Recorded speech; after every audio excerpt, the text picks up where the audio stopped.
Hey, welcome back to the House of Trauma podcast. It's your favorite podcast host, Kiana Brienne. And today we're going to be talking about my last relationship and why it led me to therapy. I'm laughing to keep from crying. But seriously though, let's get into it. So I spoke a little bit about this particular guy in one of my previous episodes titled Thank You Next. And if you haven't already listened to the episode Thank You Next, I strongly encourage you to go back either before or after this just to get a little bit more context on what it is I'll be discussing in this episode. So in particular, and Thank You Next, I talked about my 3 past lovers and lover 1, 2, and 3. And today we're going to be going more in depth about lover 3 and why he led me to therapy.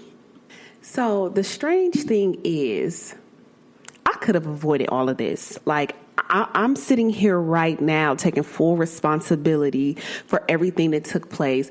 And no, it's not justifying his actions. It's not justifying the way he treated me or mistreated me for that matter. But I can honestly say I ignored every single red flag presented to me by God, by the universe, prior to even ever dating this man, let alone being in relationship for 3 years. So it's important to put emphasis on following your gut, following your intuition, and never, ever, ever, and I know they say never, but forget all that. Never, don't you ever in life ignore the red flags, because it's only going to lead you to turmoil. And if you've ever had a relationship that ended badly, you'll look back on things throughout the relationship and be like, damn, that was a red flag, and I looked past it because I thought it was a little orange. No, it wasn't orange, it wasn't yellow, and it sure the hell was not green. So the fact that we look past these red flags is why I'm taking responsibility, and why I think it's important for everybody who's ever had a failed relationship to take responsibility for the role they played in allowing the relationship to get there. So this guy was very possessive, insecure, and he did a tactic that is known as a love bombing. Oh, that's how they really get you ladies with the love bombing. So love bombing is basically a person who is overly attentive at the beginning of the relationship so that they can gain control and manipulate you later on. So I'll give you real life examples on how I was love bombed and manipulated throughout the relationship. So this guy was very attentive, but not just to me, to my family as well. I mean, bending over backwards, going above and beyond to prove to me that he was the one for me. And I had many conversations with my sister and my dad and my best friend on why I believe this relationship wasn't going to happen. Okay, prior to us dating. And I knew this, and I went against my better judgment, and in my heart of hearts, I knew that this wasn't right. But I think it was really the love bombing above all else that even gave me like a shadow of a doubt, like, okay, well, maybe potentially this could work. And I remember having a conversation with my best friend, because I'm like, okay, well, I've been dealing with him for a while. He does this and he does that, and these are things that I like, but then he does this, this, and this, which is what I don't like. And I've just never had a guy pay so much attention to detail when it comes to me.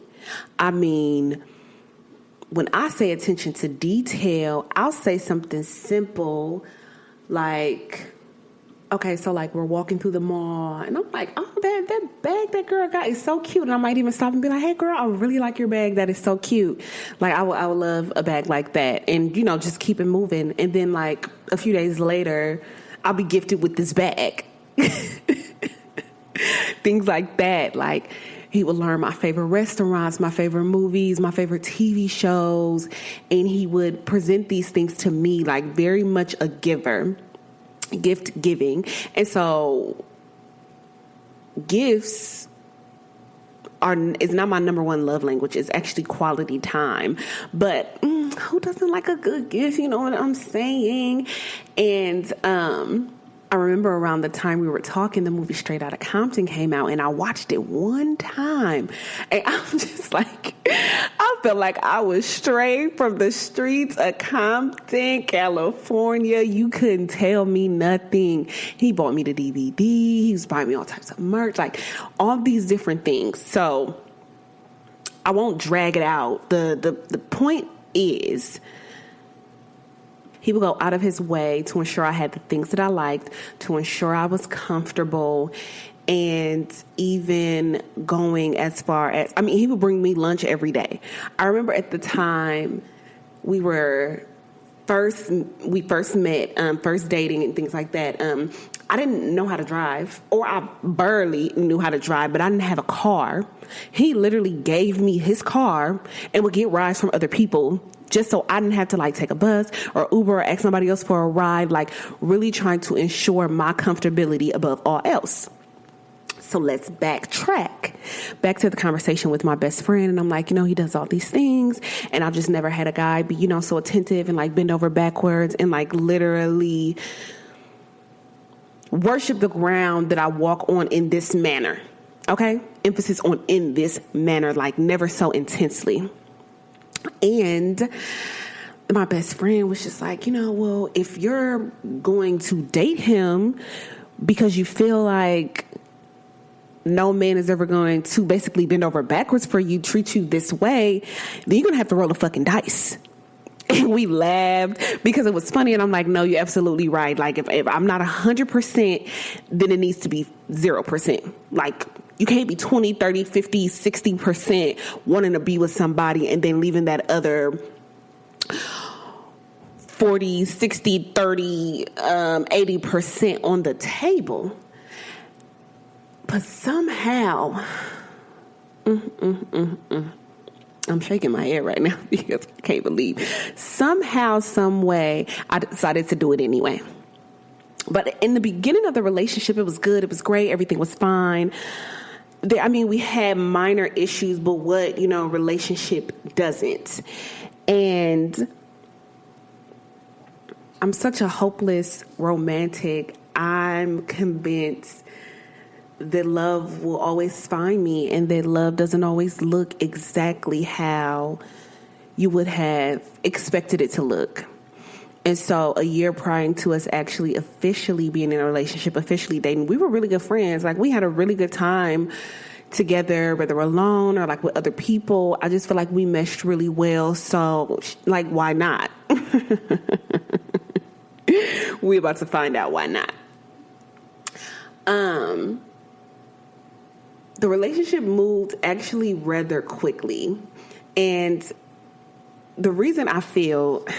Let me just take it slow a little bit. The reason I feel like I have to have this conversation and get this off my chest is because I want other women to know what I've experienced in case, they can relate and learn a thing or two from my experience. But also, I was cleaning through some paperwork in my apartment the other day, and I'm like a hoarder of all things. But I had this file folder with paperwork that's from like 2014. It's 2022. Why do I have paperwork from 2014? Because I hold on to everything, because you never know when you're going to need it again.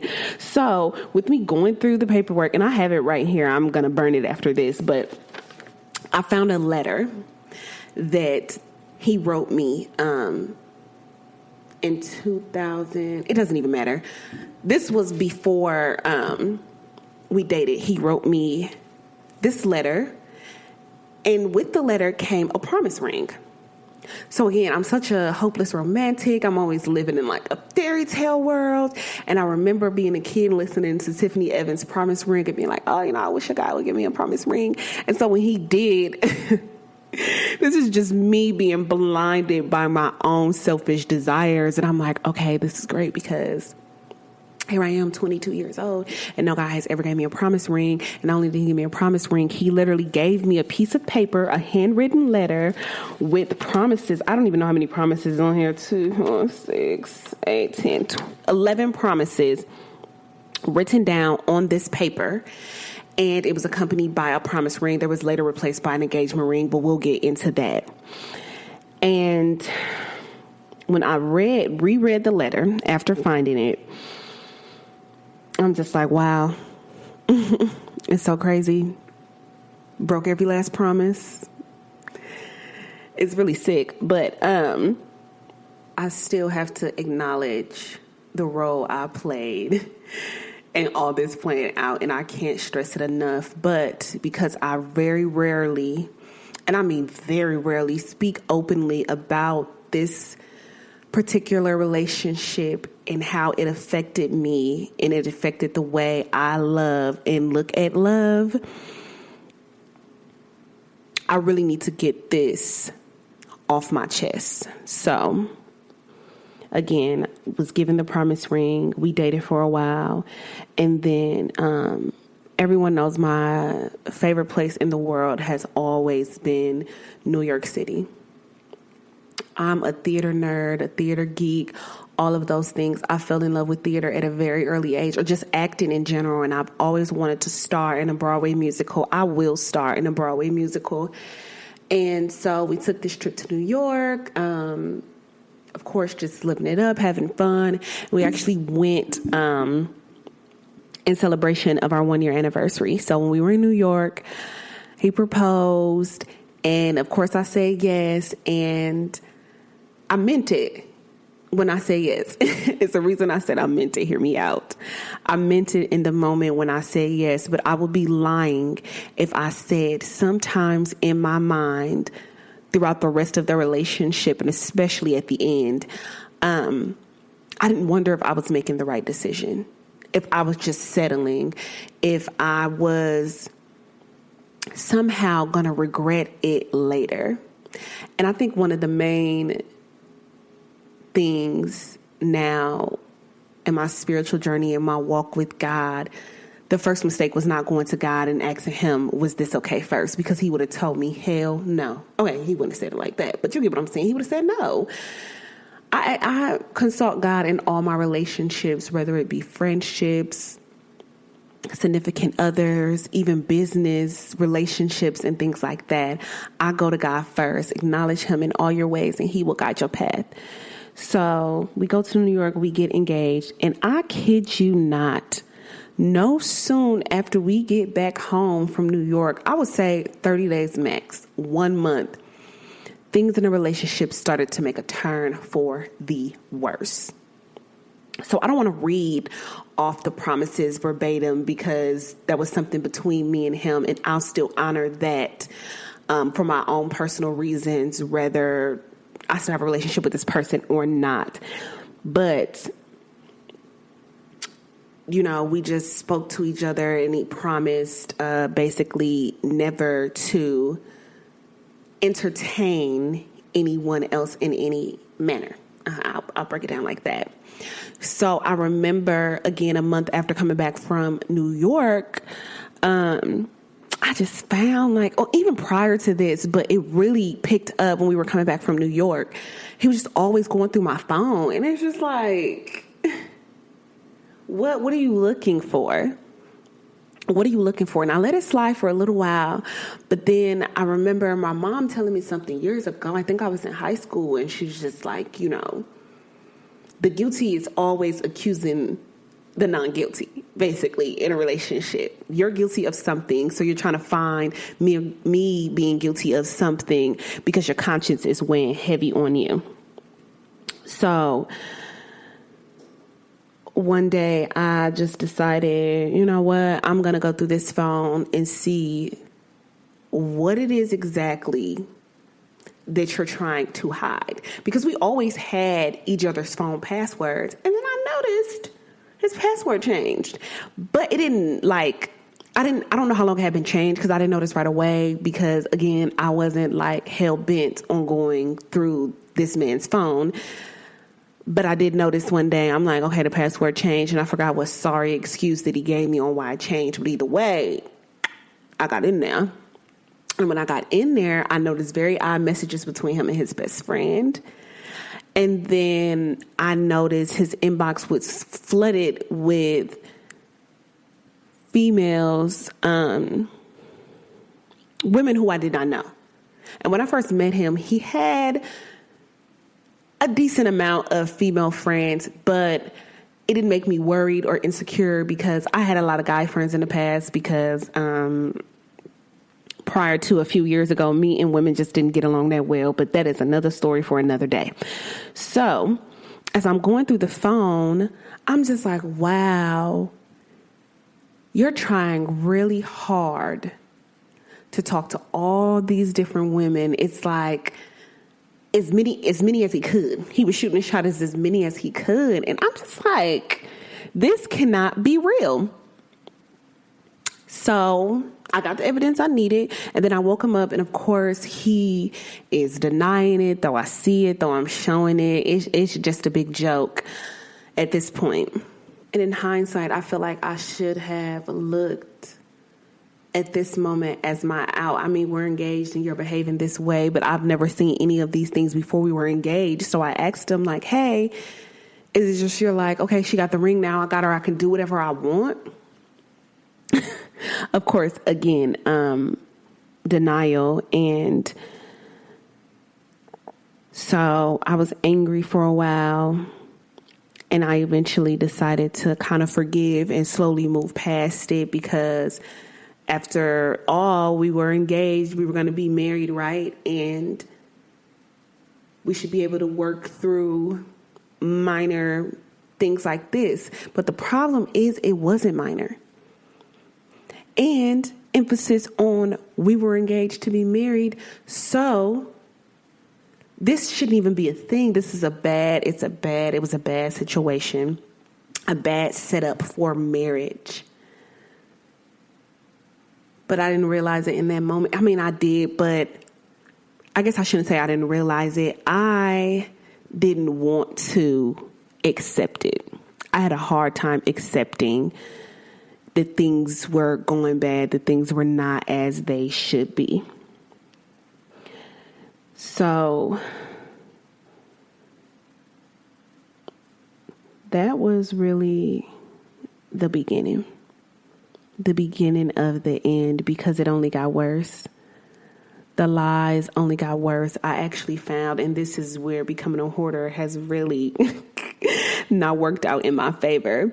So I mentioned earlier that I have been cleaning through this little file case that I have with all this old paperwork, just trying to clear out old energy to welcome in new energy, but also going through all these old notebooks. So why do I have notebooks from like 2018? We don't need to get into it. I find this paper because I had wrote down, I have to write things down when I want to talk about really important things. So number one, I'm serious. Okay. And number two, so I don't forget anything, because I don't really want to keep having the same conversation over and over again. I mean, I will, but it's important for me to get everything out, or as much out as possible, the first time. So as I'm looking at the evidence I had wrote down, it also had dates by it. And I realized that in a 3-month time span, there were over 20 incidents that didn't sit well in my spirit that I had to address with my fiance. It's like, this is crazy. Like, this is a joke. And I have to ask myself, now that I'm in a better situation, I'm in a better headspace, what were you thinking back then? And I think that, I know what it was. Actually, now I'm realizing this now. When my dad died, I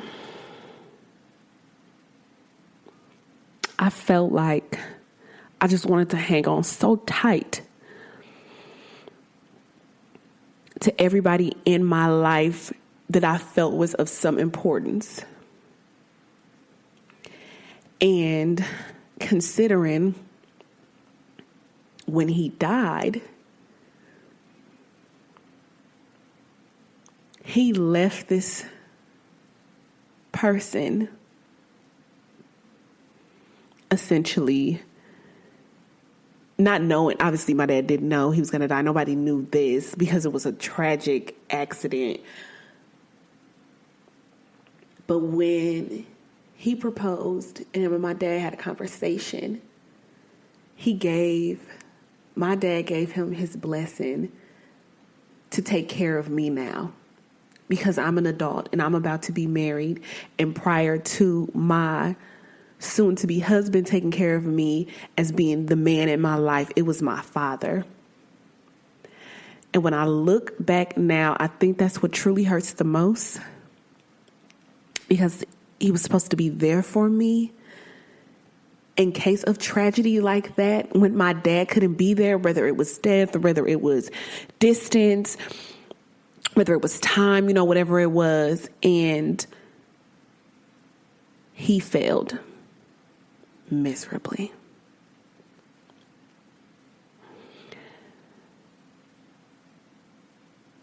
I begun to lose myself in a relationship, and I hate to even think back on it because I was so far away from who Kiana was.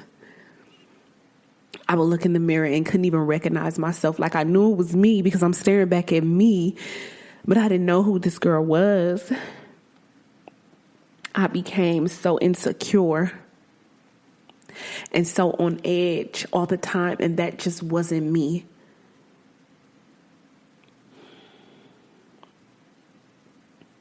I mean, the lies, the manipulation,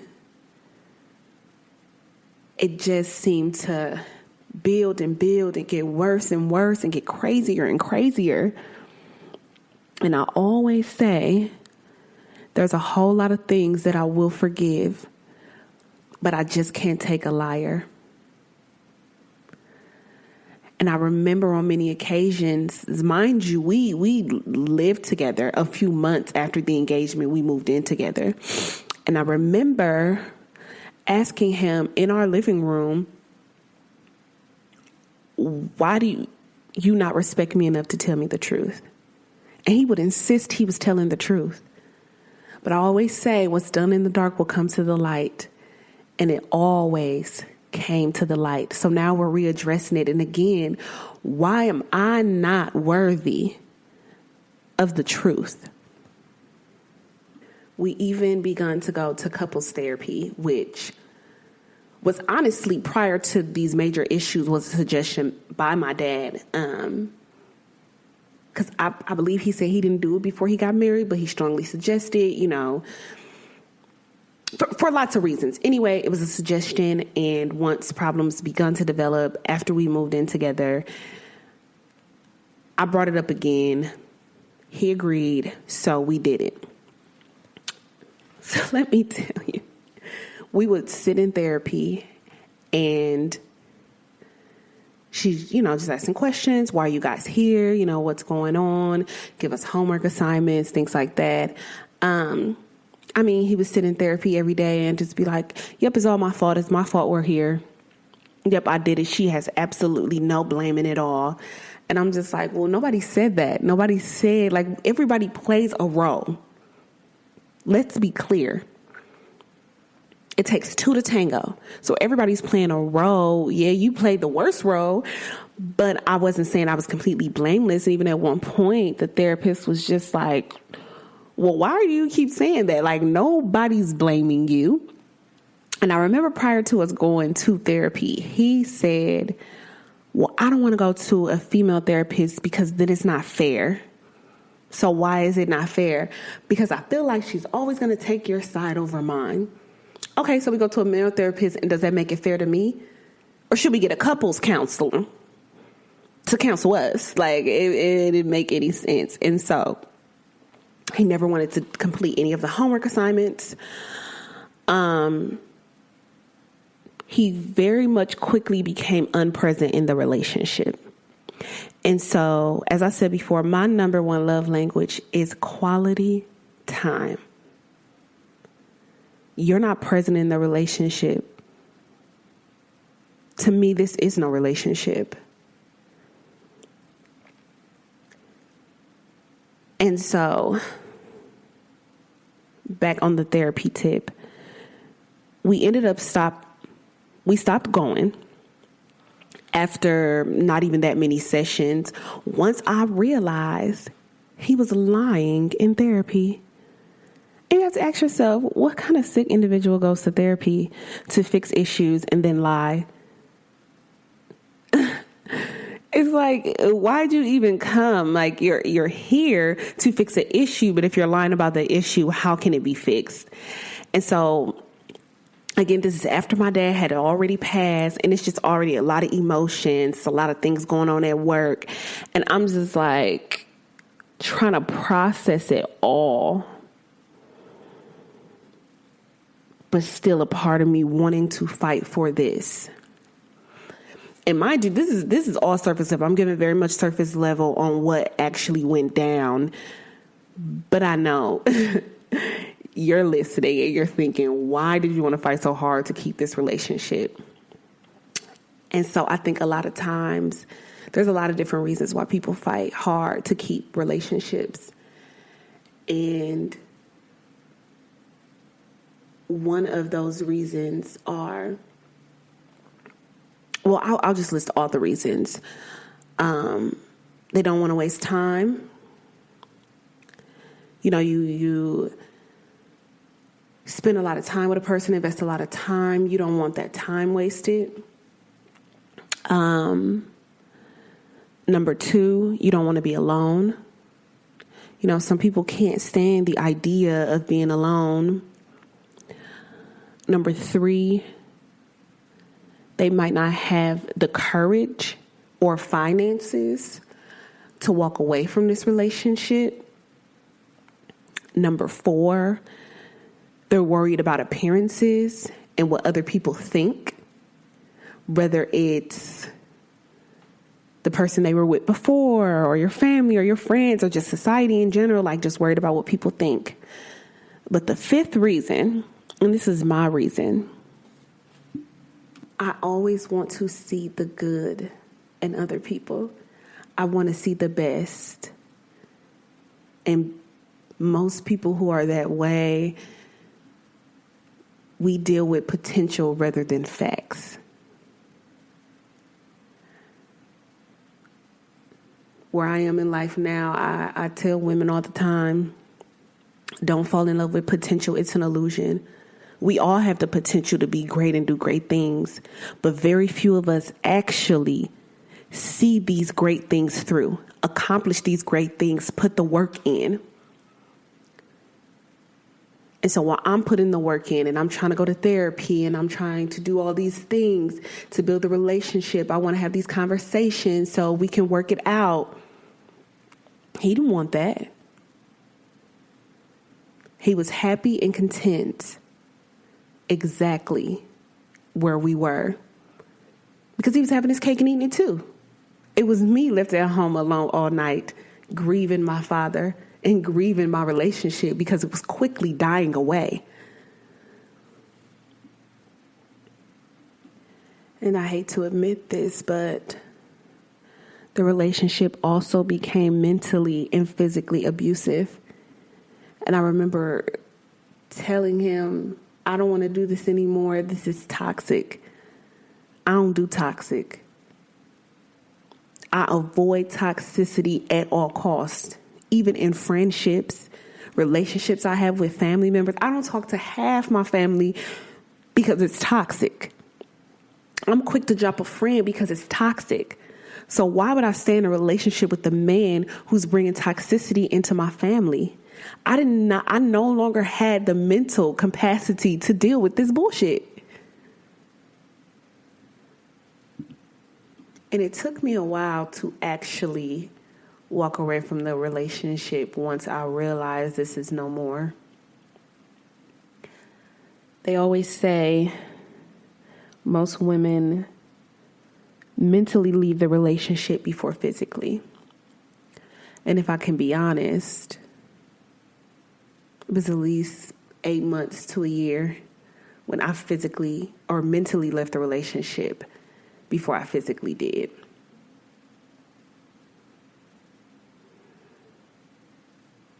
I felt like I fought all I could fight, emotionally, verbally, and physically. And I didn't want to fight anymore.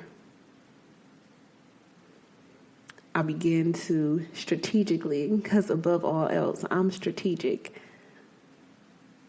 develop a plan to actually physically leave the relationship. And it would take time for me to fully see this plan through. I mean, at any moment in time, I could have packed my bags and left, but I wanted to be much more strategic than that, and maybe that's my fault. But when I couldn't take it anymore, and he had to physically leave my home, the home we used to share, I remember waking up one morning, and he wasn't there. And I had to be to work at like 8, maybe 8:30 in the morning, hell, maybe 9. And he wasn't there. And I called him, and at first he didn't answer. I called again. He gave me some sob story that I knew was a lie. We've been doing this for 1.5 years now. I know a lie when I hear a lie. Plus, that's his MO. Nothing was truth. What a joke. Nothing was truth that came out of his mouth. So, because I had already mentally left the relationship, I had no more fight left in me for the relationship, I politely packed all his things in bins and boxes and bags. I pulled my car out of the garage. I set them in the garage. I locked both the house door and the garage door. Got in my car, went to work. Texted him and told him where he could find his things and to politely leave my keys on the counter. And of course, an argument ensued from that. But again, I'm not here to argue and fight with you anymore. You've made your decision, and now I've made mine. And I remember a few months prior to this happened in the summer of 2019. So a few months prior to this, maybe in December of 2018, I made a comment about how, if he keeps behaving this way, I won't be here anymore. And that's what it seems like you want. Like you're going to wake up one day and I'm no longer going to be in your life and you're going to regret it. He was walking up the stairs and he turned around and was like, I'm tired of you threatening me on leaving and some other things. And I was like, I don't make threats. I make promises. And one thing about me, I don't make promises that I can't keep.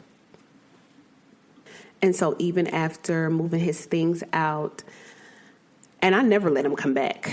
He could not come back to my home. It just would have been a huge mistake, and I was starting to learn from my mistakes finally. But I didn't immediately call off the engagement because a part of me still wanted to fight for it and was like, it could potentially happen. Like, I don't fucking know.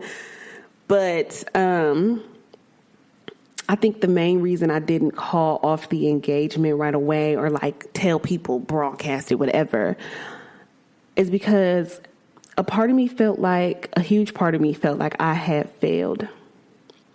And this was one of the hardest decisions I had ever had to make. And knowing everything that I know about the 3 years with this person, I have to ask my younger self, why was the decision so hard? But I had created an attachment with this person, and I felt like I was already losing so many things and so many people around me. I couldn't bear to lose someone else. But I had already lost the most important person to me, which was myself. A part of me felt ashamed to admit to the world that I lost myself. But not just that I lost myself, that this marriage wasn't happening. There were so many people rooting for us on the outside looking in, everything looked perfect. But it wasn't. Quite the opposite, actually. And I remember shortly after he got his own place, or not even shortly, a few months later, I agreed to put my engagement ring back on, to be in a relationship again and try to fight for this marriage. Potential marriage, I should say, because we was not married. Let's be clear, I have not been married yet. But even with being back together, I thought it was best that we lived apart, and it was potentially one of the best decisions I had made, the smartest decisions I had made throughout the duration of the relationship, because not even a month after agreeing to be back together, we were broken up again. And I really don't want to get into that story today on how I knew, like, I literally can't do this anymore. Like, it's time to stop playing games, because it's too intense for me to discuss openly in this moment. But one day I will. Let's just say one night in October, I felt like that if I didn't get as far away from this man as possible, I would potentially lose my life.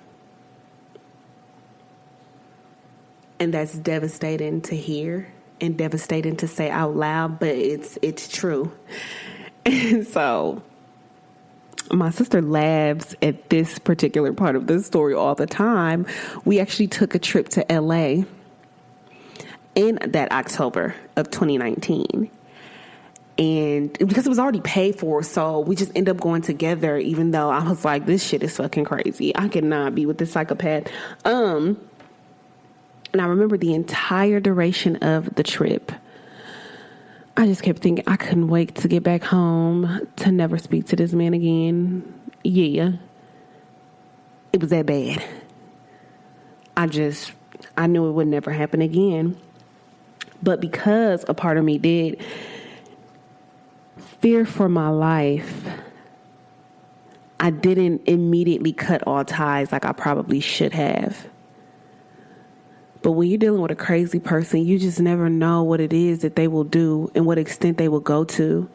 And all the lies and all the stories he had told throughout the duration of the relationship, I knew that there was no, or at least I strongly felt that there was no, like, level he wouldn't go to protect himself and to protect his lies. And even if that meant taking my life.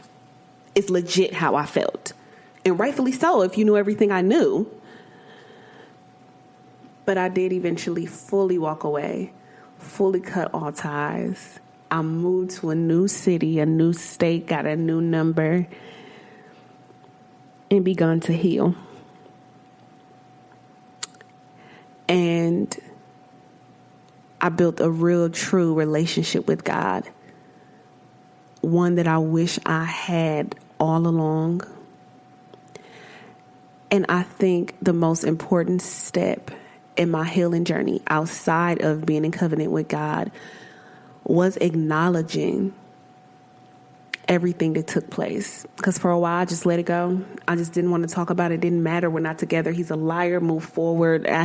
Sorry to this man. He could be walking down the street and I wouldn't know a thing. But number one, acknowledging everything that took place and how it really hurt me and affected me. Number two, acknowledging the role I played in everything getting this far.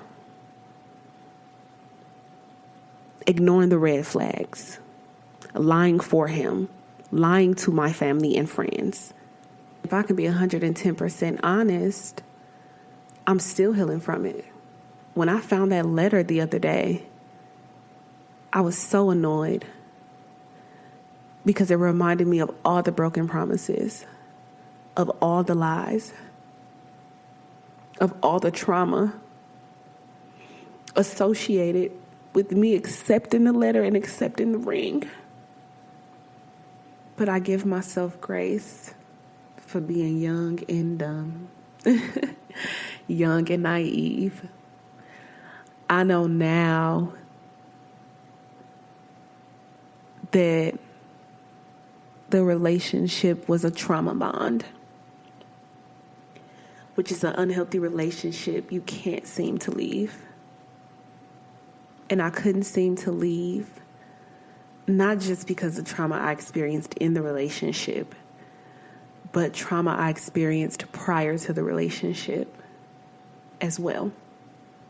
I can truly and honestly say I'm proud of myself for having that courage to walk away, because some women would not have.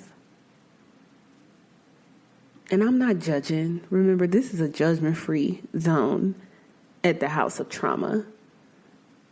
And I know from personal experience how hard it is to walk away from your abuser. So if you're listening to this and you're still in a situation where it's hard for you to walk away, give yourself a little grace. Or if you're listening and it took you a long time to walk away, give yourself grace as well. It's not important how quickly you realize that this was a bad situation and you needed to get as far, far away from it as possible. What is important is that you do before you completely lose yourself, or worse, you lose your life. For a long time after the relationship, because it's been almost 3 years since it officially ended, I was scared to love again, because I had let somebody get so close to me that they were able to hurt me in every way you can think of. And for a while, I hated myself for that. I didn't blame myself, but I did hate that I allowed it to happen and for it to get so far. But I love myself for realizing I was better than that and that I deserve better. And I will get better. I can honestly and genuinely say that I'm happy and I'm having fun dating myself and dating others every once in a while. You know, nobody's serious in this moment. But the last almost 3 years has been a learning experience. It's allowed me the time to process all of my emotions from past relationship trauma and to realize just how worthy I am of not only the truth, but of love as well. I was able to rebuild a relationship with the number one person who matters to me the most, which is myself. I now take every relationship to God first so that I can, somehow ignore the red flags, because God speaks clearly to me and through me. And another thing about me, I believe that everything happens for a reason. So even though I could have acknowledged the red flags when they arose and potentially avoided this whole situation, there were many lessons I needed to learn from this relationship and from this person, not only about love, but just about myself as well. And I can't be mad at that. I know better now. So I'll do better, and I'm more equipped to receive better. So when I finally do get married and have that kingdom marriage God has promised me, I'll be equipped with everything I know now from all past relationships, not just this one. And I know that I'll be mentally equipped to handle my future husband, and that it'll truly be a love worth the wait. And before I end, I want to make it very clear, I don't hate lover number 3. Not anymore, at least. I don't hate him because I know that he mistreated me because of the lack of love for himself and his own personal trauma. But that's not my business. I am my business. And I pray that he finds healing so that he never mistreats someone else's daughter ever again. This is the House of Trauma podcast. I'll see y'all next week.